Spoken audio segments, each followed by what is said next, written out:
afternoon, everyone. This is Tony from her Homestead Skills.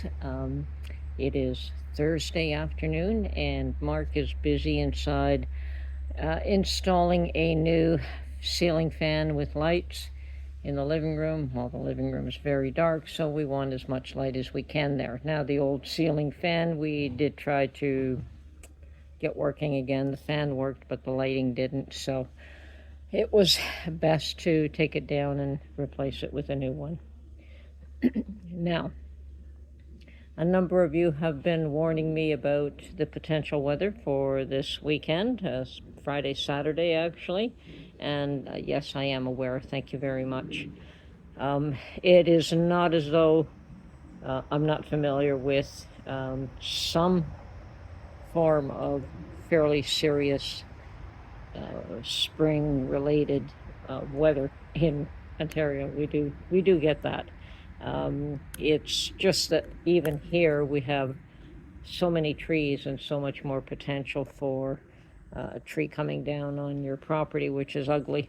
And yes, I have been hearing of even the last storm when we went into shops or restaurants or whatever, that the last storm took down a lot of trees for a lot of people, caused a lot of damage.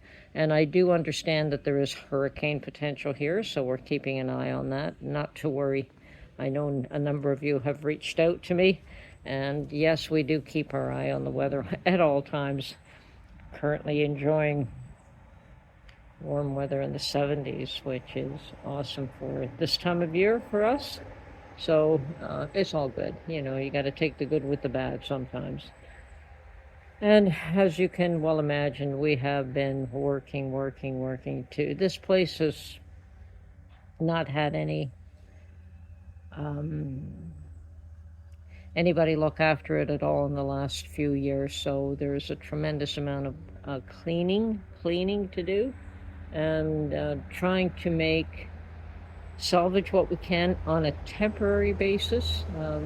We did get one bathroom operational, which is good, so we can take showers and, you know, brush our teeth and that sort of thing. And a new toilet was installed, thank goodness, so that's clean at least. And the kitchen needs to be torn out, there's no doubt about it. But we did get delivery of our new fridge and stove, and of course we didn't go all out, just something fairly basic, but nice. It is nice to have brand new fridge and stove as well. And so we did do a bit of a shopping to fill up the fridge so that we can eat from home and not eat out anymore, or not purchase ready-cooked chicken or things in that nature, which is what we were doing. Not that there's anything wrong with that. It was really quite nice. It worked out quite well. But, you know, it's good to be able to put something on your own barbecue. And Mark did bring his barbecue. And so we have, you know, we did, as I say, a bit of shopping and put some food in that fridge.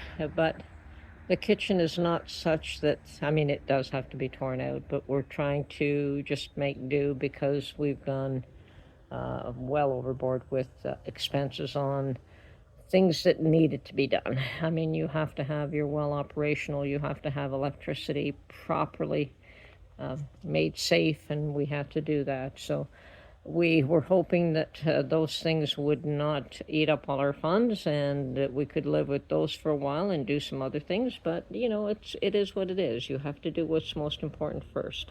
So still expecting delivery of our doors. One came, and it turns out that it was left hand where we needed right hand for the back door, and the other one just wasn't in stock. So they rescheduled both deliveries, the delivery of both doors for the 18th of this month, which is absolutely fine. You know, it's not as though there isn't a tremendous amount to do. A number of you have suggested that we get a bin. Yeah, we're going to have to get a bin, maybe two of them, you know, for all the garbage. But for now, it's just all piling up, and we're continually making more.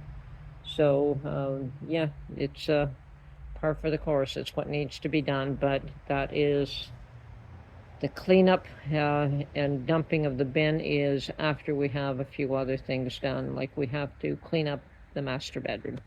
We've taken over a little bedroom just as a quick, it's quick and clean, and we wanted to get the master worked on, primed, cleaned, windows washed. I was doing that today, so that at least, that room is done. So we'll have a bedroom and the washroom. As I said, the kitchen we can make do.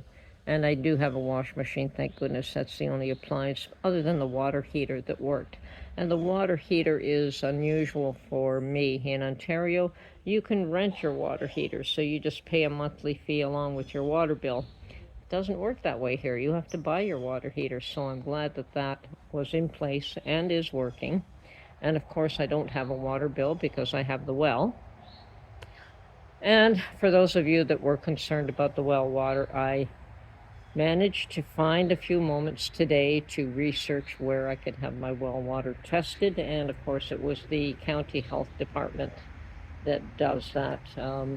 You can get these little kits from Home Depot, but they were kind of useless because you have to mail it in, and by the time you mail it in, by the time they receive it, I don't think that the quality of that little sample is going to do much of anything.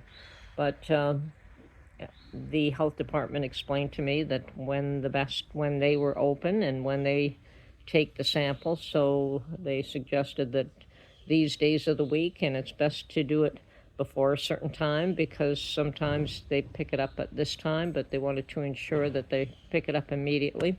So the idea is take it as late as possible, the sample, and get it to them as quickly as possible before the scheduled time for pickup. And they would send it off to the lab, and it would take a few weeks. So meanwhile, we are just using bottled water for drinking. So far, so good. I mean, we do have water. We just don't know if it's good. Now, the only thing they test for is bacteria and E. coli and things like that. For lead and other things, then we can buy a kit later on, if there's any issues. But the health department says that they also get a record of the results. So they might have recommendations on what we can do to fix the quality if the water's not good.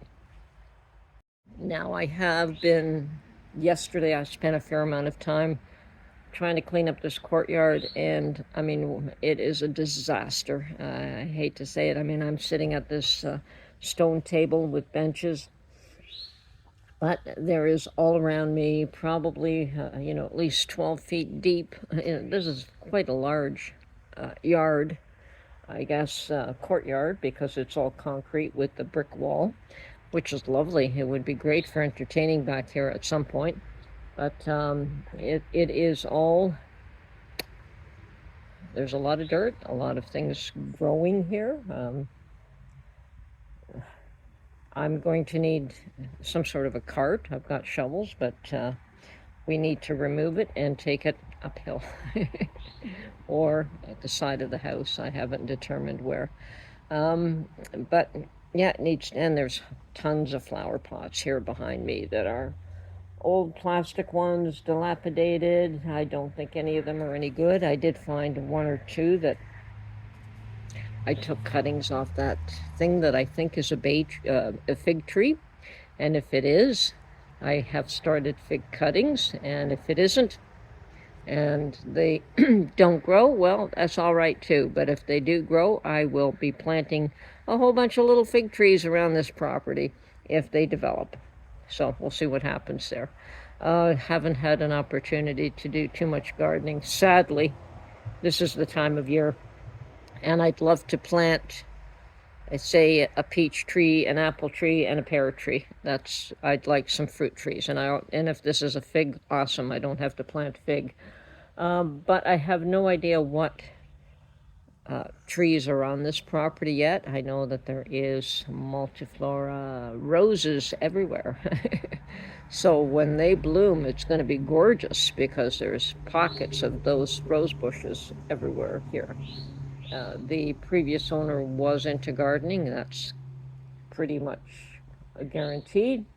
You can tell by, I mean, I have trees growing out of flower pots, which, yeah, like I don't know what to do with those. You know, literally, they have to be taken out of the flower pots. And even back here, um, I mean, this is all concrete, but we have trees in flower pots back here. So, yes, the ivy's on the wall, but there is, I mean, here I can show you what a mess it is.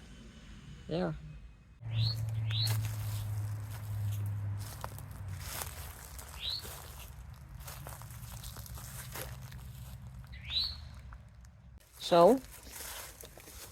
So here we are, still working on the cleanup, and that's going to take a fair amount of time. There's no doubt about that, and we will probably be cleaning up until we go back to Canada. And yes, we are going back to Canada.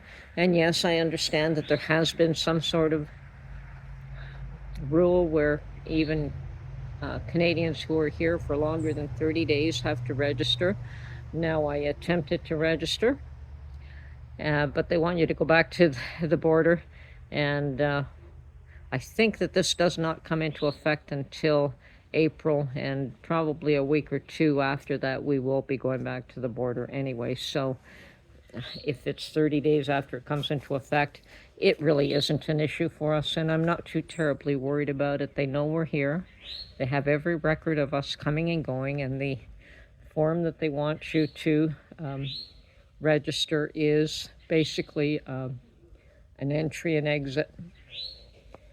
I think the only difference is that they want fingerprints, and you know, they want to know who's coming or going, and that's okay by me. We don't have an issue with that. So I'm sure that will be looked after.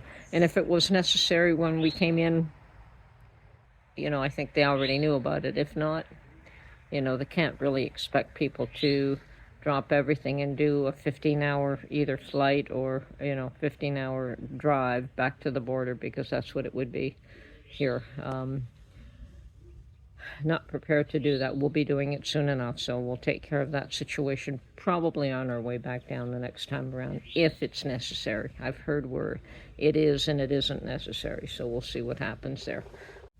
This is Tony from Her Homestead Skills, and I will try to get another video out very soon, but yes, we are very busy and very tired, so we'll do what we can.